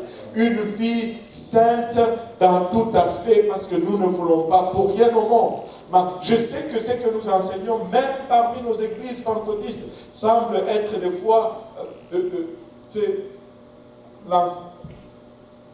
plus d'actualité. Mais du temps que ce prédicateur sera le pasteur de cette église, on va enseigner ces choses. Et on va lutter pour pratiquer, pour mettre... Et nous ne sommes pas toujours parfaits. Il y a de ces choses qui nous échappent à gauche, à droite. Mais nous allons travailler jour et nuit pour appliquer cela, parce que nous savons que c'est de là que vient vraiment la vraie puissance. C'est de là que vient l'intimité avec Dieu. C'est là, alléluia, que nous avons vraiment besoin des questions. S'il y a des questions. Alléluia. Oui, ok, ferme tout beau. Ben, ok. Oui, allez-y. C'est comment, vous appelez comment? Marisa? Patricia. Ok, est-ce qu'il y a un micro ou quelque chose comme ça, on peut s'entendre? Oui. Cours, cours. Tu peux. On va gagner quelques secondes. Alléluia.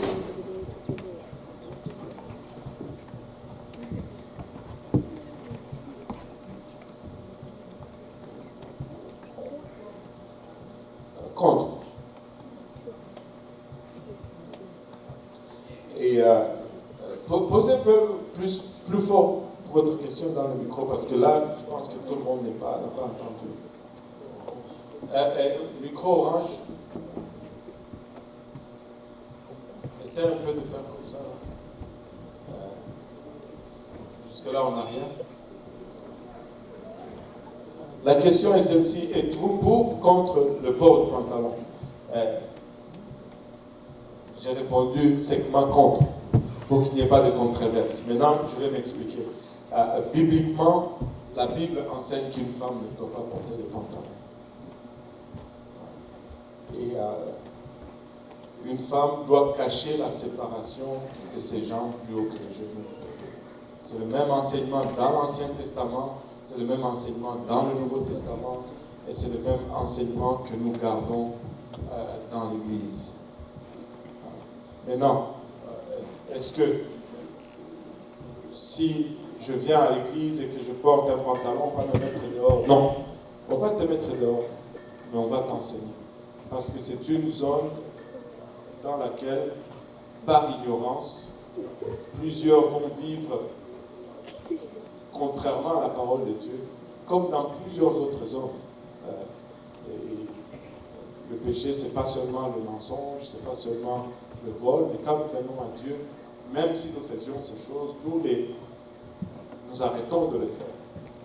Mais Dieu demande que dans notre apparence, dans notre habillement aussi, cela soit reflété. Et Deutéronome dit qu'un homme ne peut pas porter le vêtement d'une femme, et une femme ne peut pas porter le vêtement d'un homme. C'est ça la réponse. Amen. Une autre question? Le frère Mutombo qui avait cédé son tour. C'est pas vraiment une question. Vous avez parlé à propos de la conviction. C'est, on dirait, une tendance chez nous chrétiens de foi. Quand on parle de la conviction, très souvent on va parler de la conviction personnelle. Je vais donner l'exemple de ce cas. Quelqu'un qui n'a pas eu ses enseignements, quelqu'un qui est loin de ses enseignements. Je vais donner un exemple d'une femme qui était venue de, je me rappelle plus de la ville, à propos de l'habillement des pantalons. Elle a eu une conviction, le Saint-Esprit l'a convaincue. Elle est entrée dans sa chambre, elle voulait porter un pantalon, il y a eu une conviction, et elle était venue ici. Elle avait même témoigné de cela. Il n'y a pas seulement une seule, voilà, je pense qu'on a déjà eu 3 ou 4 cas comme ça, ou même sans enseignement. Voilà. Mais juste pour ne pas te couper, mais très souvent, notre problème, c'est que nous n'écoutons pas quand l'Esprit nous parle. Mais si tu écoutes vraiment quand l'Esprit te parle, des fois tu n'as même pas besoin qu'on prêche, tu as déjà la conviction. Oui. Quand je mentionne la conviction personnelle, parce que très souvent, on a tendance à dire, malgré les enseignements, quelqu'un va dire non, moi j'ai besoin d'être convaincu personnellement. Donc disons, pour quelqu'un qui est exposé à la parole de Dieu et qui a tous ses enseignements, donc il doit être convaincu par ces enseignements, par cet enseignement-là. Peut-être pour quelqu'un qui n'est pas exposé à cela, qui a été convaincu directement par l'Esprit.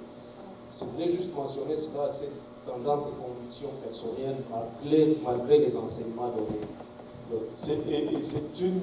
Parce que ça, c'est un peu... Moi, j'ai toujours pris...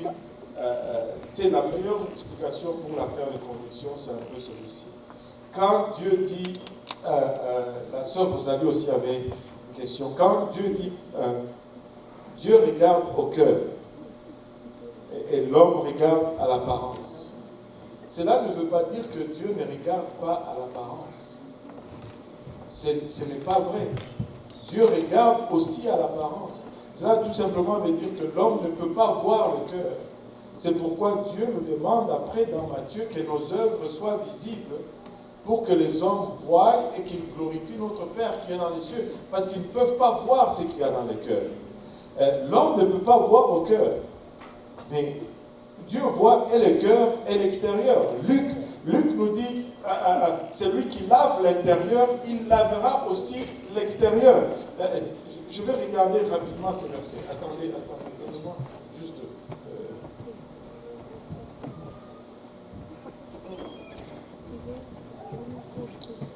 Luc 11, regarde, Luc 11, 39. Est-ce que tu peux me mettre Luc 11, 39 rapidement? On a tendance à dire que Dieu n'est pas intéressé par l'extérieur. Non. Et on utilise souvent aussi ce passage parce que le Seigneur parle de pharisiens qui sont des beaux sépulcres à l'extérieur. Mais le Seigneur lui dit, vous pharisiens, vous nettoyez le dehors de la coupe et du plat. Et à l'intérieur, vous êtes plein de rapines et de méchanceté. Et c'est comme si Dieu ne se préoccupe pas du dehors, il s'occupe seulement de l'intérieur. Mais regardez le verset 40. Qu'est-ce qu'il dit au verset 40? Insensé, celui qui a fait le dehors, n'a-t-il pas fait aussi le dedans? Il a fait le dehors et le dedans. Il veut nettoyer et le dehors et le dedans. Nettoyer seulement le dehors, c'est un problème si le dedans n'est pas nettoyé. Mais Dieu ne dit pas que vous faites mal parce que vous nettoyez le dehors. Non, il dit que vous faites mal parce que vous nettoyez seulement le dehors et non le dedans. Mais nous devons nettoyer les deux. Les deux, et l'intérieur et l'extérieur. Ça, c'est juste en passant. Oui, la sœur vous a dit. Je ne sais pas si je vais trouver les mots en français. Essayez même en anglais, on va traduire sans problème. C'est pas au sujet de l'aliment, mais au sujet de s'entourer des rôles comme ça. Parce que dans notre société, ici au Canada, la plupart des familles, toutes les deux parents travaillent dans la maison. Ouais. Donc,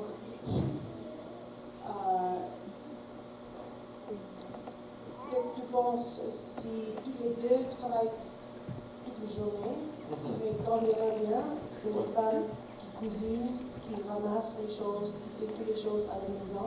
C'est ça. Est-ce que tu peux faire le commentaire sur cela? Oui, justement. C'est ce que j'ai bossé tout à l'heure en parlant. Je dis ceci. Premièrement, il faut qu'on soit, et je vais être franc, moi c'est ce que je crois. Tu sais, nous ne sommes pas appelés à travailler les deux. Ça, ce n'est pas le concept. Et tu sais, au départ, si nous regardons même cette société ici, quand l'homme travaillait et qu'il amenait assez à la maison pour faire vivre la famille, nos familles étaient plus équilibrées. plus stable, on avait moins de problèmes. Mais aujourd'hui, dire cela, c'est comme se faire cataloguer de dinosaures. Oublions un peu l'âge et regardons juste les faits et les résultats. Okay? Je ne dis pas que la femme doit être confinée à la maison, loin de là. Mais c'est une erreur que d'avoir les enfants, de les faire garder par une autre personne. Vous ne savez pas qu'est-ce que ces enfants sont enseignés pour aller gagner les deux de l'argent. C'est une erreur.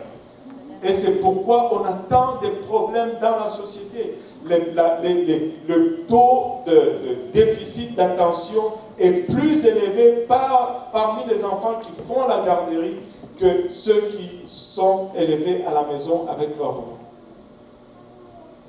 Maintenant, nous acceptons cela comme un fait de la société.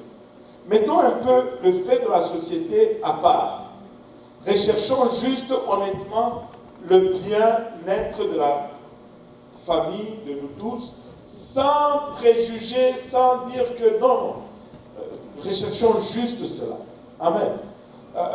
Dans l'idéal, et moi, c'est ce que nous avons fait, moi et mon épouse. Elle est infirmière de formation. Moi, je suis technicien d'aéronautique de formation. Mais ce n'est pas une vie facile, mais c'est un choix. Tu dois faire un choix. Et donc, d'un commun accord, elle est restée à la maison jusqu'à ce que nos enfants soient autonomes et après, elle a repris le marché du travail. Et cela nous a servi à donner le meilleur à nos enfants. Nous disons que nos enfants, c'est notre bien le plus précieux. Nous devons aussi leur consacrer plus de temps. Maintenant, ce n'était pas facile de vivre avec un seul chèque. Il fallait couper dans beaucoup de choses. Mais nous ne regrettons pas d'avoir investi cela dans les enfants. Il n'y a aucun regret et tu rattrapes toujours. Toujours, tu te rattrapes. Tu te rattrapes. Maintenant, quand nous arrivons, par exemple, à un moment où les deux peuvent commencer déjà à aller travailler. Et si vous voulez travailler les deux, c'est correct. Enfin, c'est votre choix. C'est correct. C'est votre choix. Mais chaque choix va amener des conséquences aussi. Vous voulez travailler les deux, vous avez des enfants, il y a un prix qui va être payé quelque part. Ne pensez pas que ça va être juste cool. Non, il y a un prix qui va être payé quelque part. Maintenant, si on regarde toutes ces choses-là, l'homme et la femme ont des prédispositions selon leur nature pour occuper tel rôle ou tel rôle dans la famille. Maintenant, si je dis que la femme doit s'occuper de la cuisine, je ne veux pas dire que la femme devient l'esclave de l'homme. L'homme doit cuisiner de temps en temps. L'homme, il doit aider. Mais, tu sais, dans ma maison, c'est ma femme qui va penser, oh, il manque du pain, il manque du lait, elle va m'appeler. Cela ne veut pas dire qu'elle doit courir pour chercher le lait. Des fois, je suis en route. Chérie, est-ce que tu es à quel niveau? Est-ce que tu peux t'arrêter pour acheter du pain, du lait? Oui, c'est sa responsabilité. Mais moi, ma responsabilité, c'est de voir est-ce qu'il y a assez d'argent dans le compte pour payer les factures.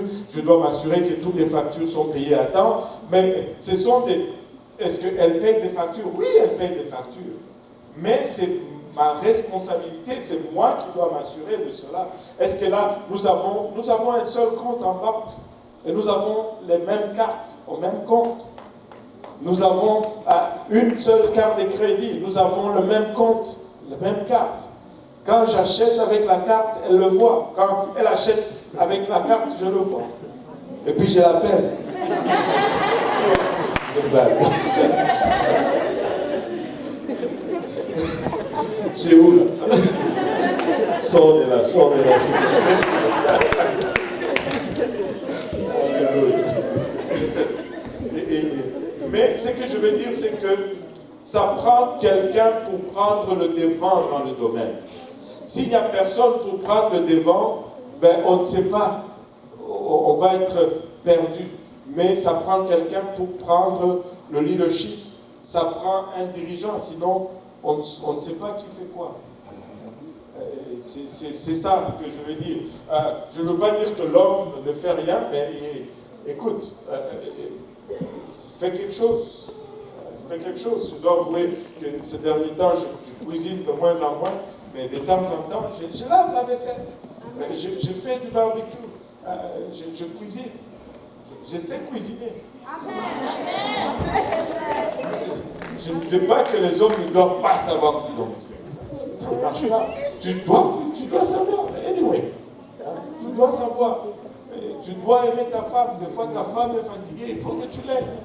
Dis-lui, va dormir, chérie, je vais faire ça. Même si tu le fais tout croche, mais au moins, elle dort un peu. Amen. Alléluia, it's a cause. Oui, c'est fort. Là, je vais me faire frapper. Parce qu'il y a un courant, en fait, que j'entends très souvent, que ce n'est pas parce que l'homme ne paie pas les factures chez lui qu'il n'est pas capable de pourvoir. Est-ce que c'est vrai ou c'est faux? Je ne sais pas. C'est la première fois que j'entends ce courant. Mais s'il n'est pas capable de payer ses factures à la maison, il pourvoit comment? Parce qu'il pourvoit en quoi? Ça, je ne sais pas. Pourvoir, ça veut dire... Chez nous, il y a un dicton qui dit le respect de papa, c'est le sac de farine dans le coin. S'il n'y a pas de sac de farine dans le coin, il est stressé. Écoute, regarde, je ne peux pas mettre la pression sur mon épouse parce qu'on n'arrive pas à payer les factures. Quand il n'y a pas de... On n'est pas capable de payer les factures, même si elle travaille, je ne veux pas la laisser prendre cette pression. Je vais la prendre, moi, cette pression. Je vais dire, chérie, ne t'inquiète pas. S'il faut prendre 2 travails, je vais le faire. J'ai déjà fait 2 travails, j'ai déjà fait même 3 emplois parce que on avait des objectifs à atteindre. On voulait que maman reste à la maison et on l'a fait. On l'a fait. Ce sont des choix et des décisions. Mais c'est que le problème, c'est quoi? Oh là là, je parle un peu trop, pardonnez-moi. Le problème, c'est qu'on a toujours tendance à penser que si une femme reste à la maison garder les enfants, c'est rabaisser. C'est faux. C'est faux et archi faux. Qui a dit qu'une femme qui reste à la maison est moins éduquée ou moins... non, moins valorisée? C'est faux. Une femme qui reste à la maison travaille plus que celle qui va dehors. Le travail à la maison, ça ne finit jamais. Depuis quand est-ce que quelqu'un qui fait plus est considéré comme moins? On s'est fait mentir, on embarque dans quelque chose qui aboutit à n'importe quoi. À n'importe quoi. Il faut honorer une femme qui dit je reste à la maison à garder les enfants. Je lève le chapeau, j'ai beaucoup de respect et d'estime.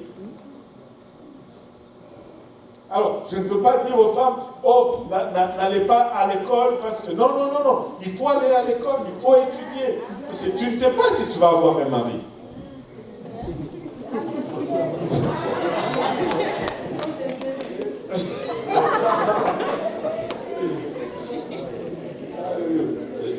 Ça n'a rien à voir. Et anyway, de toute façon, après que tu aies eu les enfants, tu rentres sur le marché du travail.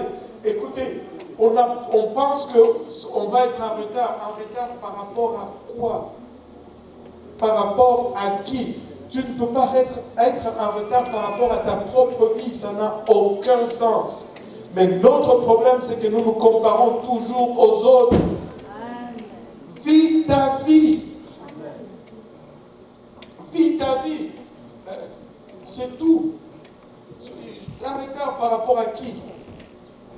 Élève les enfants. Tes enfants sont les biens les plus précieux que tu as. Investis ton meilleur dans les enfants. Je sais que je ne suis pas populaire parce que j'ai dit ces choses, mais écoutez, je vous promets, même si vous n'êtes pas d'accord, essayez de le mettre en pratique, vous allez avoir des meilleures familles. Et vous allez finir riches et en paix. Amen. Je vous dis. Mais si vous voulez tricher à gauche, à droite, vous enrichir rapidement, vous n'allez même pas être riche et vous allez perdre vos enfants. C'est cette société. Pourquoi pensez-vous que... Oh là, là je me laisse aller un peu. Pardonnez-moi, je vous dis. Pardonnez. Pourquoi pensez-vous que le gouvernement s'embarque dans l'histoire de nous, prendre l'argent dans nos poches, subventionner les garderies, pour que nous puissions leur donner nos enfants, après qu'ils aient pris notre argent? Le gouvernement n'a pas d'argent, le gouvernement ne produit pas. Tout l'argent que le gouvernement a, c'est l'argent qu'il prend de nos impôts. C'est notre argent, ce n'est pas l'argent de Trudeau. Ce n'est pas l'argent de Trudeau, c'est mon argent, c'est ton argent, tu travailles et ils sont le premier à prendre dans le chèque. Avant même que tu touches à ton argent, ils ont pris. Et après, ils veulent dicter ce qu'ils vont faire avec ton argent. Donc, ils prennent ton argent et ils disent maintenant, donne-nous tes enfants, on va garder tes enfants avec ton argent. Et là, on donne nos enfants de 8h à 16h. Ton enfant est dans les mains de quelqu'un d'autre. C'est le moment où il est le plus éveillé. C'est le moment où il absorbe le plus de toute la journée. Il est avec quelqu'un que tu ne connais pas, des cultures que tu ne connais pas, de foi que tu ne connais pas, de croyances que tu ne connais pas, mais c'est la personne qui influence le plus ton enfant. Et puis, ton enfant grandit dans cet environnement. Et toi, à la maison, toi, tu veux mettre la parole de Dieu, mais ton enfant passe déjà plus de temps dans ces moments critiques. Entre 0 et 6 ans, c'est là où la personnalité est faite. C'est là où 90% de qui tu vas devenir est déterminé. C'est entre 0 et 6%. Ça, c'est la psychologie. Ce n'est même pas la doctrine biblique ou la Bible nous le dit indirectement. Mais ça, c'est la science qui vous dit 90% de ce que tu vas devenir est déterminé entre 0 et 6 ans. C'est pourquoi, dès le départ, lorsque la société était bonne, elle disait que tu commences l'école à 6 ans après que tu aies été éduqué à la maison, en fait. Parce que c'est à la maison qu'on a l'éducation. Quand on va à l'école, ce n'est pas l'éducation, c'est l'instruction. Et l'instruction sans l'éducation, c'est 0. Maintenant, tu donnes cet enfant à quelqu'un que tu ne connais pas. Ton enfant développe des valeurs que tu n'as même pas idée. Et quand il revient à la maison, tu veux lui faire suivre des règles qu'il n'est pas conscient. Parce que le pauvre, il a été sous tutelle de quelqu'un d'autre. Et là, c'est quoi? Mécompréhension, rébellion, hyperactivité et perte de contact, perte de relations parentales et délinquance. Et c'est tout ce qui s'ensuit. Ce n'est pas pour rien qu'il y a plus de délinquants. Si tu vas dans la plupart de ces familles, où tu vas voir les garçons ou même les filles aujourd'hui sont délinquants, mais tu vois les parents, ils vont à l'église, tu dis, mais qu'est-ce qui se passe? Qu'est-ce qui se passe? Et c'est parce que la base n'a pas été établie. Ça coûte. Financièrement, ça nous met peut-être à des places où nous ne voulons pas. Mais c'est la meilleure des choses. Et les bonnes choses arrivent toujours à ceux qui savent attendre. Ne sois pas pressé pour t'enrichir. Prends soin de tes enfants, c'est ton bien le plus précieux. Le reste va venir. Alléluia.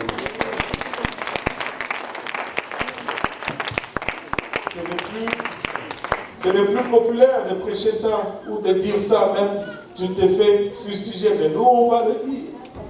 Alléluia. On va se lever tous ensemble. Et Seigneur, aide-nous. On a survécu à celui-ci. Alléluia. si on peut prier, Seigneur, nous te rendons grâce encore une fois pour ton amour, ta bonté, ta fidélité. Papa, nous te remercions pour l'opportunité, le privilège de partager, Papa, l'honneur de sentir ta présence. Seigneur, en ce moment, Papa, nous venons encore pour te dire merci. Et prier, Papa, que le peuple que nous avons partagé puisse trouver une place fertile dans nos cœurs, où ça va germer, produire de fruits et que ce fruit nous conduise, Papa, jusque dans la vie éternelle. Papa, avec action de grâce dans les cœurs, nous te prions ici, dans le nom de Jésus. Nous disons tous au nom de Jésus. Alléluia. Pouvons-nous juste battre nos mains pour le Seigneur?